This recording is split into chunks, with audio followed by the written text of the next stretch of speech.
नमस्कार छात्रों, स्वागत है आपका मेरे इस YouTube चैनल मेजर टारगेट में, जिसका एकमात्र उद्देश्य है बिहार में टॉपर्स देना।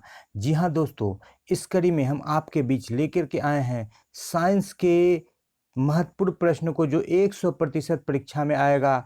ये 10 VVI सब्जेक्टिव क्वेश्चन को लेकर के आए हैं, जिसमें से 5 प्रश्न निश्चित रूप से आपके परीक्षा में आएगा और जो प्रश्न आपको बिहार में टॉपर्स बनाएगा।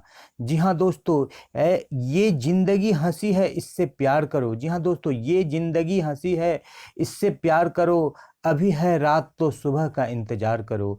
ये जिंदगी हंसी है तो इससे तुम प्यार करो, ये ज़िंदगी हंसी है इससे तुम प्यार करो, अभी है रात तो सुबह का इंतज़ार करो। वो पल भी आएगा जिसकी ख्वाहिश है आपको, वो पल भी आएगा जिसकी ख्वाहिश है आपको। जी हाँ दोस्तों, टॉपर बनने का जिसकी ख्वाहिश है आपको, वो पल भी आएगा जिसकी ख्वाहिश है आपको। रब पर भरोसा रखो और खुद पे विश्वास करो, रब पर भरोसा रखो और खुद पे विश्वास करो। जी हाँ दोस्तों, यदि आप इस चैनल पर नए आए हैं तो चैनल को सब्सक्राइब कर लें। वीडियो यदि पसंद आ रहा है तो वीडियो को लाइक कर लें और अपने दोस्तों के बीच वीडियो को शेयर करना ना भूलें और वीडियो को शुरू से अंत तक देखें, ताकि आप जो पास प्रश्न इसमें से बिहार बोर्ड के 2022 के परीक्षा में आने वाले हैं, जो आपको टॉपर बनाएंगे, वो प्रश्न आपसे मिस न हो दोस्तों। और इसी वीडियो में आपको फिर एक बार मिलेगा मोटिवेशनल शायरी का तर्का भी। तो काफ़ी महत्वपूर्ण 10 सब्जेक्टिव क्वेश्चन को लेकर आए हैं दोस्तों। तो फिर देर किस बात की, शुरू करते हैं। आज का पहला प्रश्न ये रहा आपके बीच। उस युक्ति का नाम लिखिए जो किसी चालक के सिरों के बीच विभवांतर को बनाए रखने में सहायता करती है। जी हाँ दोस्तों, उस युक्ति का नाम लिखिए जो किसी चालक के सिरे के बीच विभवांतर को बनाए रखने में सहायता करती है।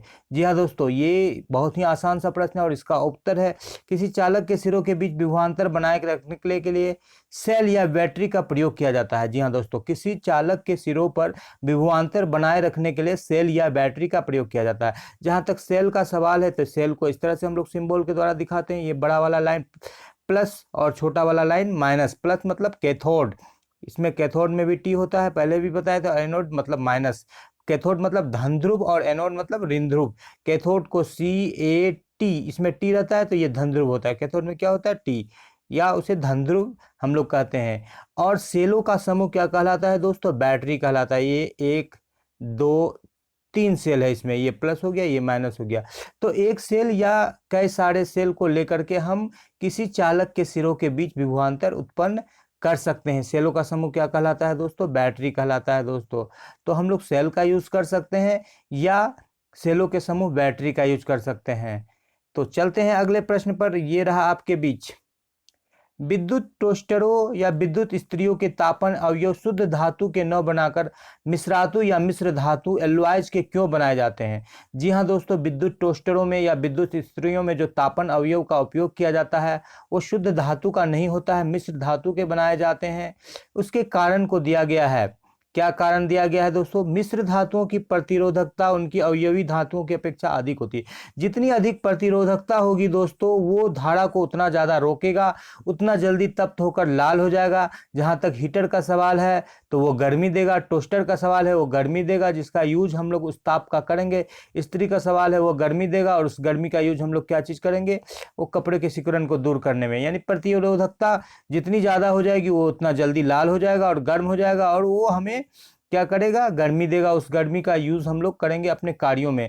जैसे हीटर का यूज़ खाना पकाने में किया जाएगा, टोस्टर का यूज़ कुछ पकाने में या पानी गर्म करने में किया जाएगा, इस्त्री का उपयोग जो है कपड़े के सिकुड़न को दूर करने में किया जाएगा। मिश्र धातुओं का गलनांक उनकी अवयवी धातुओं की अपेक्षा अधिक यानी उच्च होता है, अर्थात सामान्य से अधिक तापमान को सहन करते हैं। जहाँ तक मिश्र धातुओं का सवाल है तो वो 800 डिग्री सी तक ऑक्सीकृत नहीं होते हैं दोस्तों। कहाँ तक, 800 डिग्री सी तक ऑक्सीकृत नहीं होते हैं। ऐसे अवयवी धातु 300-400 डिग्री तक में ऑक्सीकृत हो जाएगा। मिश्र धातुओं का संक्षारण भी नहीं होता है। संक्षारण करने का मतलब उसमें जंग नहीं लगता है दोस्तों। धातुओं की अपेक्षा ये बहुत अधिक क्या होते हैं, स्ट्रॉन्ग होते हैं, मजबूत होते हैं। धातुओं की अपेक्षा ये क्या होते हैं दोस्तों, अधिक शक्तिशाली होते हैं, स्ट्रॉन्ग होते हैं। तो ये सारे कारण है जो कि हम लोग क्या करते हैं दोस्तों, मिश्र धातु का उपयोग करते हैं शुद्ध धातुओं के स्थान पर। किस चीज़ के लिए, उसको बनाने के लिए, उसके तापन अवयव को। तापन अवयव क्या कहलाता है, जो हीटिंग मटेरियल होता है तो वो उसका तापन अवयव कहलाता है। तो जैसे हम लोग यूज करते हैं किसका, नाइक्रोम का। कई एक और प्रश्न आएगा आपको दोस्तों कि नाइक्रोम का उपयोग हम लोग क्यों करते हैं तापन अवयव के रूप में। तो नाइक्रोम जो है निकेल 60% होता है और क्रोमियम होता है उसमें। निकेल के साथ साथ क्या होता है, क्रोमियम होता है 12%। और नाइक्रोम नाम में ही निकेल और क्रोमियम। इसके अलावा इसमें आयरन भी होता है 26% Fe, और मैग्नीज होता है 2%। तो ये नाइक्रोम होता है, ये मिश्र धातु होता है। इसका उपयोग क्या चीज़ में किया जाता है, विद्युत टोस्टर में या विद्युत हीटर में या स्त्री के तापन अवयव में किया जाता है, क्योंकि ये सारे गुण इसमें मौजूद रहते हैं। प्रतिरोधकता अधिक होती है, गलनांक अधिक होती है, 800 डिग्री सी ताप तक सह लेता है, ऑक्सीकृत नहीं होता है, संक्षारण नहीं होता है, काफ़ी स्ट्रॉन्ग होते हैं। इन सारे कारणों से क्या होता है कि विद्युत स्त्री में या हीटर में या तापन अवयव में क्या चीज़ का यूज किया जाता है, नाइक्रोम। नाइक्रोम को फिर जान लेंगे, निकेल और क्रोमियम का ये मिश्र धातु है। इसके अलावा इसमें आयरन और मैग्नीज भी होते हैं। तो चलते हैं दोस्तों अगले प्रश्न पर। ये रहा आपके बीच, यह कहने का क्या तात्पर्य है कि दो बिंदुओं के बीच का विभवांतर कितना है, 1 वोल्ट है। दो बिंदुओं के बीच का विभवांतर कितना है, 1 वोल्ट। 1 वोल्ट को यहाँ पर परिभाषित किया जाता है, यदि किसी विद्युत धारावाही चालक के दो बिंदुओं के बीच 1 कूलाम आवेश को एक बिंदु से दूसरे बिंदु तक ले जाने में, 1 कूलाम आवेश को एक बिंदु से दूसरे बिंदु तक लेके जाने में 1 जूल कार्य किया जाता है, तो हम कह सकते हैं कि दोनों बिंदुओं के बीच का विभवांतर क्या है, 1 वोल्ट है। तो 1 वोल्ट बराबर 1 जूल बटे 1 कूलाम, V बराबर W/Q, यानी कि वोल्ट बराबर जूल प्रति कूलाम, यानी कि 1 कूलाम यदि किसी विद्युत धारावाही चालक के बीच 1 कूलाम को एक बिंदु से दूसरे बिंदु तक ले जाने में किया गया कार्य क्या होता है, 1 जूल होता है। तो उसको हम लोग क्या कहते हैं, 1 वोल्ट बोलते हैं। V बराबर W/Q या W बराबर VQ होता है दोस्तों। जूल वर्ग का ये है, W कार्य को दर्शा रहा है और कूलाम क्या चीज को दर्शा रहा है, आवेश को दर्शा रहा है दोस्तों। V क्या है, वोल्ट है। तो वोल्ट बराबर क्या होता है, जूल प्रति कूलाम होता है। तो इस तरह का कार्य जो होता है विद्युत परिपथ में किया जाता है दोस्तों। तो चलते हैं अगले प्रश्न पर। ये रहा आपके बीच, ऊर्जा का उत्तम स्रोत किसे कहते हैं। जी हाँ दोस्तों, ये ऊर्जा का उत्तम स्रोत या आदर्श ईंधन या उत्तम ईंधन किसे कहते हैं। ये दो प्रश्न एक साथ हम लोग ले सकते हैं दोस्तों। दोनों ही प्रश्न क्या है, ऊर्जा का उत्तम स्रोत किसे कहते हैं, या हम लोग कहेंगे कि ये आदर्श ईंधन किसे कहते हैं, उत्तम ईंधन किसे कहते हैं। ये दोनों प्रश्न लगभग मिलते जुलते हैं, दोनों का उत्तर आप एक साथ भी दे सकते हैं। तो हम लोग बारी बारी से यहाँ देख लेते हैं इन दोनों प्रश्नों को कि ऊर्जा का उत्तम स्रोत किसे कहते हैं। तो ऐसा ऊर्जा का स्रोत जो कि उत्तम कहलाएगा, वो सुविधाजनक हो, उसका उपयोग हम लोग आसानी से कर सके, उसे आसानी से एक जगह से दूसरी जगह तक ले जा सके, पर्याप्त मात्रा में ऊर्जा प्रदान करे, लंबी अवधि तक स्थिर दर से ऊर्जा उपलब्ध करा रहे। जैसे सौर ऊर्जा को हम लोग ऊर्जा का उत्तम स्रोत कह सकते हैं। इसको कहें कि कितनों भी यूज करेंगे तो ये क्या होगा, खत्म नहीं होगा, ऊर्जा का नवीकरणीय स्रोत है। तो पवन ऊर्जा है, जल ऊर्जा है, ये सब क्या है, कभी खत्म होने वाला नहीं है। तो इस तरह से ये हमारा ऊर्जा का उत्तम स्रोत है। और ऊर्जा के उत्तम स्रोत से ही हम लोगों को कैसा ऊर्जा मिलता है, आदर्श ईंधन मिलता है या उत्तम ईंधन मिलता है, जिसको अभी हम लोग देख लेते हैं। उत्तम ईंधन में क्या क्या खासियत होती है, ये सरलता से उपलब्ध होगा, इसका ऊष्मीय मान अधिक होगा, यानी कि जलने पर अधिक ऊष्मा देगा, प्रति एकांक आयतन पर अधिक ऊर्जा उत्पन्न करेगा। इकाई मात्रा को हम लोग उसका यूज करेंगे तो वो उससे ज़्यादा हम लोगों को ऊष्मा मिलेगा। और भंडारण तथा परिवहन आसान होगा, ले जाने में ले आने में। सस्ता होना चाहिए ताकि सब तक पहुंच सके। इसके अलावा हम लोग इसके इग्निशन टेम्परेचर यानी प्रज्वलन ताप भी क्या होना चाहिए, कम होना चाहिए। प्रज्वलन ताप भी क्या होना चाहिए, कम होना चाहिए। लगातार दहन होना चाहिए, ईंधन का कैसा दहन होना चाहिए, लगातार दहन होना चाहिए। दहन के बाद अपशिष्ट पदार्थ या प्रदूषक कोई भी चीज़ नहीं बनना चाहिए, प्रदूषक नहीं निकलना चाहिए, इससे धुआं नहीं निकलना चाहिए ज़्यादातर। तो ऐसे ईंधन को हम लोग क्या बोलेंगे दोस्तों, ऐसे ईंधन को हम लोग उत्तम ईंधन बोलेंगे।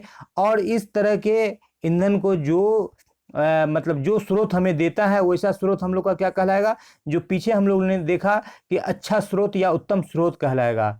तो ये बहुत सारे पॉइंट्स हैं।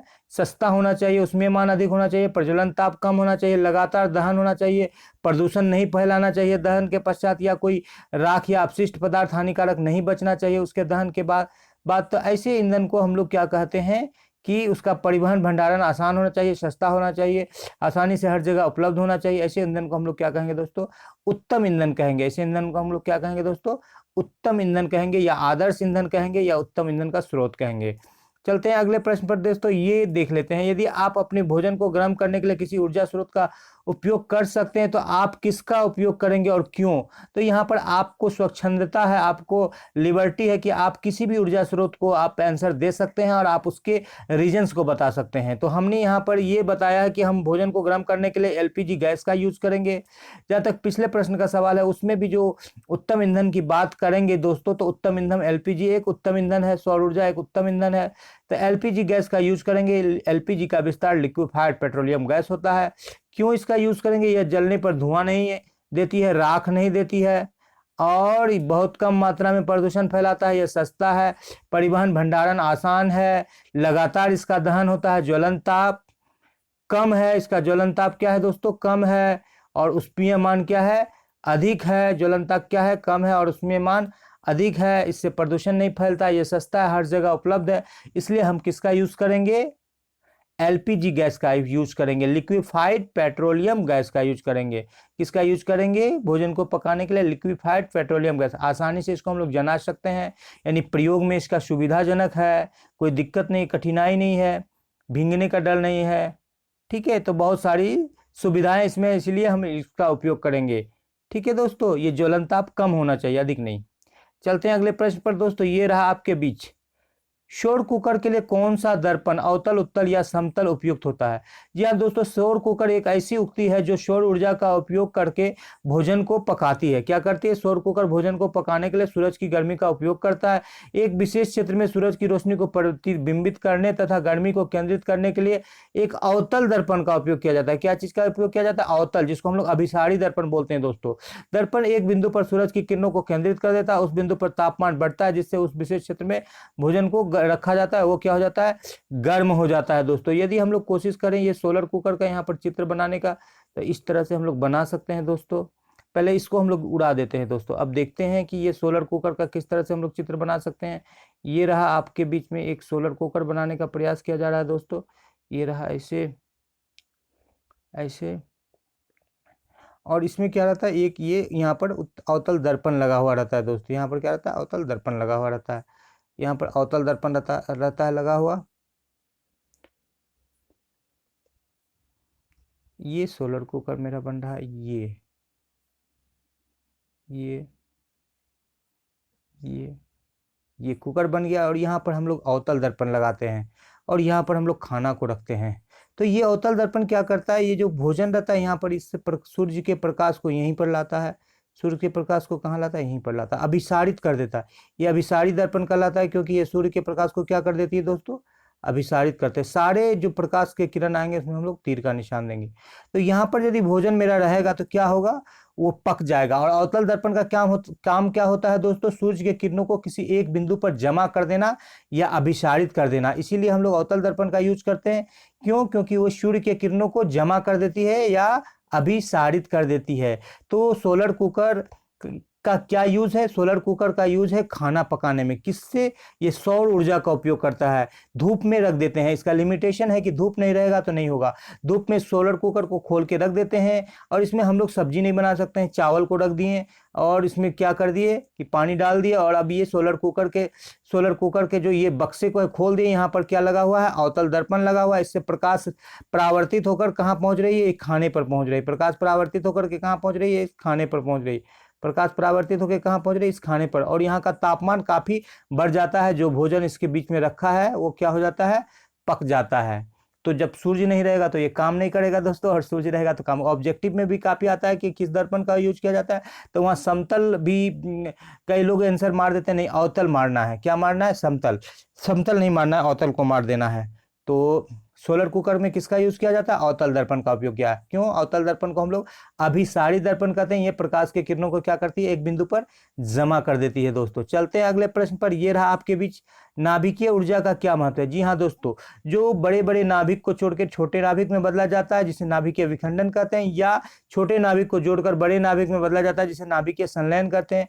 इससे जो ऊर्जा प्राप्त होती है उसे हम लोग नाभिकीय ऊर्जा कहते हैं। तो नाभिकीय ऊर्जा क्या होता है कि बहुत कम मात्रा में जो हम लोग नाभिकीय ईंधन, जो यूरेनियम हुआ, प्लेटिनियम हुआ, थोरियम हुआ, इन सब ईंधन का जो हम लोग यूज करते हैं, यूरेनियम, प्लेटिनम या थोरियम सब का जो यूज करते हैं, बहुत कम मात्रा में यूज करने पर क्या होता है, भारी मात्रा में ऊर्जा निकलती है। तो इससे क्या लाभ होता है कि ये ऊर्जा संकट को दूर करता है। जो हम लोग को ऊर्जा का क्राइसिस हो रहा है, एनर्जी क्राइसिस हो रहा है, उसको दूर करने में हम इसका यूज कर सकते हैं। जैसे मान लीजिए कि 1 किलो यूरेनियम को आप नाभिकीय रिएक्टर में तोड़ करके उससे ऊर्जा निकालेंगे तो आप 1 साल तक किसी बड़े शहर को आप रोशनी दे सकते हैं। तो आप सोच सकते हैं कि 1 किलो यूरेनियम से इतना हो रहा है। यदि किसी के पास 10, 20, 50 हजार टन यूरेनियम रहे तो वो देश कभी अंधेरा में नहीं डूबेगा। या बहुत सारे उससे बिजली ही नहीं, बहुत सारे हम ऊर्जा के अन्य रूपों का भी उपयोग कर सकते हैं। तो यहाँ पर देख लेते हैं कि इसका उपयोग कृषि क्षेत्र में उत्पादन बढ़ाने वाले किस्मों को तैयार करने में किया जाता है और बीमारियों को दूर करने में किया जाता है। घातक बीमारी जैसे कैंसर की तरह नाभिकीय विद्युत संयंत्र में विद्युत उत्पादन के लिए किया जाता है, जिसको मैंने बताया कि ऊर्जा संकट को दूर कर सकता है। नाभिकीय रिएक्टर या परमाणु रिएक्टर जो होता है, जो जमीन के अंदर 8 फीट कंक्रीट की दीवार बना करके जो किया जाता है, जिससे नाभिकीय विखंडन की क्रिया करवाई जाती है और उससे ऊर्जा अवशोषित करके उस ऊर्जा को यूज किया जाता है। तो ये सारे क्या है, नाभिकीय ऊर्जा के क्या है, ये है महत्व है। और नाभिकीय ऊर्जा क्या है दोस्तों, कि ऊर्जा का एक वैकल्पिक साधन है। जैसे आज पारंपरिक ऊर्जा का स्रोत हमारा समाप्त हो रहा है, कोयला, पेट्रोलियम या प्राकृतिक गैस क्या हो रहा है दोस्तों, समाप्त हो रहा है। तो ये ऊर्जा का स्रोत हमारे लिए एक क्या है, एक महत्वपूर्ण स्रोत है, क्योंकि ये विकल्प के रूप में है, वैकल्पिक ऊर्जा स्रोत। इसका यूज करके हम लोग, क्योंकि इसका यूज हमारे पीढ़ी दर पीढ़ी नहीं होते आ रहा है, इसलिए ये क्या कहलाएगा, ये कहलाएगा हमारे लिए नया ऊर्जा का स्रोत कहलाएगा, वैकल्पिक ऊर्जा का स्रोत कहलाएगा, पारंपरिक नहीं कहलाएगा दोस्तों। तो इससे हम लोगों को बहुत लाभ है और ये हमारे ऊर्जा संकट को क्या कर सकती है, दूर कर सकती है। ऊर्जा संकट को क्या कर सकती है, दूर कर सकती है। ऊर्जा संकट को ये दूर कर सकती है। चलते हैं दोस्तों अगले प्रश्न पर। ये रहा आपके बीच, हम वाहनों में पश्च दृश्य दर्पण के रूप में वरीयता क्यों देते हैं उत्तल दर्पण को, यानी कि साइड मिरर के रूप में उत्तल दर्पण का यूज क्यों किया जाता है। साइड मिरर, पश्च दृश्य दर्पण, या उसको हम लोग क्या बोलते हैं, साइड मिरर। तो उत्तल दर्पण की कई सारी खासियत होते हैं, जिसके कारण से उत्तल दर्पण को पश्च दृश्य दर्पण या साइड मिरर के रूप में वरीयता दी जाती है। ये सदैव सीधा प्रतिबिंब को बनाता है। इनका दृष्टि क्षेत्र बहुत अधिक होता है, अर्थात ये अन्य दर्पणों की तुलना में बहुत बड़े क्षेत्र में देखने में समर्थ होता है। जो उत्तल दर्पण होता है साथियों, वो इस तरह से होता है, यदि आपका ये गाड़ी में लगा हुआ है, इधर से भी गाड़ी, इधर से भी आ रहा है कोई गाड़ी तो यहाँ से भी आप देख सकते हैं, इधर से भी आ रहा है तो यहाँ से भी देख सकते हैं, इधर से भी आ रहा है। कहने का अर्थ है कि यदि सड़क पर कोई बाएं दाएं से भी ऊपर सड़क पर आ रहा है तो आप उसको देख सकते हैं। यानी कि इस दर्पण का दृष्टि क्षेत्र कैसा होता है, यहाँ से लेके यहाँ तक के दृष्टि क्षेत्र में ये प्रतिबिंब बना रहा है। तो इस तरह से इस दर्पण का विस्तृत क्षेत्र कैसा हो गया दोस्तों, विस्तृत हो गया। दृष्टि क्षेत्र कैसा हो गया दोस्तों, विस्तृत। दृष्टि क्षेत्र कैसा हो गया, बहुत बड़ा, इसको हम लोग बोलते हैं विस्तृत। दृष्टि से इसका कैसा होता है, विस्तृत होता है। और ये हमेशा कैसा प्रतिबिंब बनाता है, सीधा। कैसा प्रतिबिंब बनाता है, सीधा। उस चीज को अभी हम लोग चित्र के माध्यम से देख लेते हैं कि जो उत्तल दर्पण होता है, इस तरह से उत्तल दर्पण होता है दोस्तों। ये हमारा मुख्य अक्ष हो गया, यहाँ पर P है और यहाँ पर हमारा F है। यहाँ पर P और अनंत के बीच में वस्तु को कहीं भी रखेंगे, यानी कि आपका जो आपके वाहन से पीछे वाला वाहन कहीं भी आ रहा है, किसी भी पोजीशन से वो आ रहा है, तो वो यहाँ प्रतिबिंब उसका कहाँ बनेगा, फोकस और P के बीच ही बनेगा और सीधा बनेगा। इस तरह से ये किरण क्या हो जाती है, वो वापस चली जाती है छिटक के, और ये फोकस से जाती हुई क्या होती है, प्रतीत होती है। फोकस से जाती हुई प्रतीत होती है। एक किरण यहाँ से आती है P पर और ये इधर चली जाती है, एक किरण किधर आती है और ये यहाँ से जाती हुई प्रतीत होती है, एक कहाँ से जाती हुई। इस तरह से यहाँ पर जो है वहाँ पर काल्पनिक प्रतिबिंब बनता है। तो हमारा अनंत और प्रकाशीय केंद्र के बीच में वस्तु कहीं भी रहे तो उसका प्रतिबिंब कहाँ बनेगा, ध्रुव और फोकस के बीच बनेगा।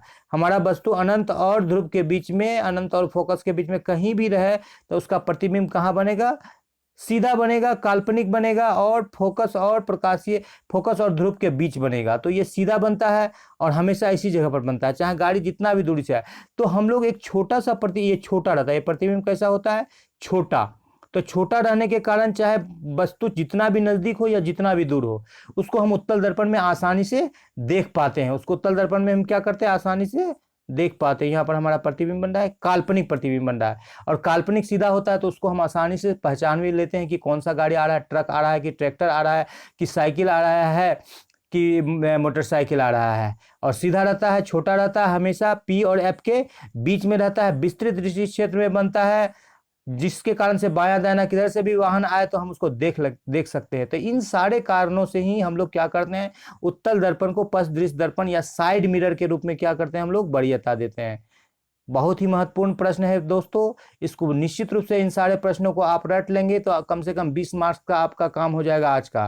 तो चलते हैं अगले प्रश्न पर। ये रहा दोस्तों, किसी लेंस में एक डायरेक्टर क्षमता को समझाइए। एक डायरेक्टर उस लेंस की क्षमता होती है जिसकी फोकस दूरी 1 मीटर हो। जहां तक लेंस की क्षमता का सवाल है तो लेंस के द्वारा किसी भी प्रकाश किरण को मोड़ने का जो क्षमता होता है, ये उसका मुख्य अक्ष हो गया। जैसे ये लेंस है, इसने जितना प्रकाश किरण को मोड़ा, मान लीजिए एक और लेंस लेते हैं, ये इस तरह से, ये इसने ज्यादा मोड़ दिया तो इसकी क्षमता क्या है, ज्यादा। यानी कि लेंस के द्वारा प्रकाश किरण को जो मोड़ने की क्षमता होती है वो उसका क्या होता है, वो उसकी क्षमता कहलाती है, जिसको हम लोग डायप्टर में नापते हैं।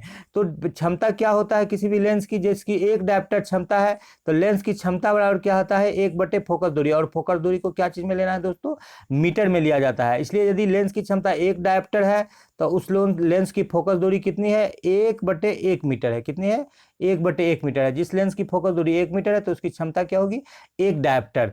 तो डायप्टर बराबर, यदि मीटर को हम लोग ऊपर लेके जाएंगे तो मीटर इनवर्स या 1/मीटर। डायप्टर बराबर क्या होता है, मीटर इनवर्स या 1/मीटर। यदि हम लोग लेंस की क्षमता की बात करें मात्रक की, तो डायप्टर भी उसका मात्रक है, मीटर इनवर्स भी उसका मात्रक है, 1/मीटर भी मात्रक है। यदि ये इसमें सभी ऑप्शन आ जाए तो ये भी हो जाएगा, ये भी हो जाएगा, तो सभी भी हो जाएगा। तो इस तरह से लेंस की क्षमता क्या है, एक महत्वपूर्ण प्रश्न है जो कि फोकस दूरी का क्या होता है, व्युत्क्रमानुपाती होता है। लेंस की क्षमता को हम लोग पी से दर्शाते हैं और ये फोकस दूरी का क्या होता है दोस्तों, व्युत्क्रमानुपाती होता है। फोकस दूरी का क्या होता है, ये व्युत्क्रमानुपाती होता है। लेंस की क्षमता को हम लोग डी से दर्शाते हैं, डी फॉर डायप्टर। और फोकस दूरी को हम लोग को यहाँ क्या चीज में लेना है दोस्तों, मीटर में लेना था। डी बराबर 1/f। एफ क्या चीज में लेना है, मीटर। तो यदि 1 मीटर रहेगा तो 1/1 बराबर 1 निकलेगा, तो उस लेंस की क्षमता कितनी होगी दोस्तों, 1 डायप्टर होगी। 1/1 बराबर कितना निकलेगा, 1 निकलेगा, तो एक उस लेंस की क्षमता कितनी होगी, 1 डायप्टर होगी। तो इसी को परिभाषित करना था दोस्तों। ऐसे लेंस की क्षमता क्या होती है, किसी भी प्रकाश किरण को किसी की लेंस के द्वारा जो मोड़ने की क्षमता होती है वो उसकी लेंस की क्षमता होती है दोस्तों। तो फिर अब चलते हैं आज का अपने अंतिम सेगमेंट मोटिवेशनल शायरी की तरफ। तो ये ले लेते हैं आज का मोटिवेशनल शायरी दोस्तों। सफर में मुश्किलें आए तो और हिम्मत और बढ़ती है। सफर में मुश्किलें आए तो हिम्मत और बढ़ती है, कोई अगर रास्ता रोके तो जुर्रत और बढ़ती है। सफर में मुश्किलें आए तो हिम्मत और बढ़ती है, कोई अगर रास्ता रोके तो जुर्रत और बढ़ती है। अगर बिकने पे आ जाओ तो घट जाते हैं हमारे दाम अक्सर। अगर बिकने पर आ जाओ तो घट जाते हैं हमारे दाम अक्सर। अगर न बिकने का इरादा हो तो कीमत और बढ़ती है। अगर न बिकने का इरादा हो तो कीमत और बढ़ती है। जी हाँ दोस्तों, आप अपने कीमत को बढ़ाइए और हमारे इस मेजर टारगेट चैनल को सब्सक्राइब कर लीजिए। वीडियो यदि पसंद आ रहा है तो वीडियो को लाइक कर दीजिए, वीडियो को अपने दोस्तों के बीच में शेयर कर लीजिए। चैनल पर पहली बार है तो सब्सक्राइब कर लीजिए, क्योंकि सब्सक्राइब करने के लिए कोई पैसे नहीं लगते हैं दोस्तों। ये आपको टॉपर बनाएंगे और इतने बड़े चीज के लिए आप चैनल को निश्चित रूप से सब्सक्राइब कर लें। पिछले बार के बिहार टॉपर्स भी हमारे चैनल से जुड़े हुए थे, सब्सक्राइब किए हुए थे दोस्तों। आप इस बात को भूलेंगे नहीं। आपको शुरू से अंत तक वीडियो को देखने के लिए बहुत बहुत धन्यवाद, और इस चैनल को ढेर सारा प्यार देने के लिए भी आपका बहुत बहुत धन्यवाद। इसी उम्मीद के साथ कि फिर एक बार नए जोश के साथ, नए संकलन के साथ, अच्छे अच्छे महत्वपूर्ण प्रश्नों का समावेश लेकर आपके बीच हाजिर होंगे। आपसे विदा लेते हैं आपका होस्ट और दोस्त RK भारती। जय हिंद, जय भारत, शुभ रात्रि।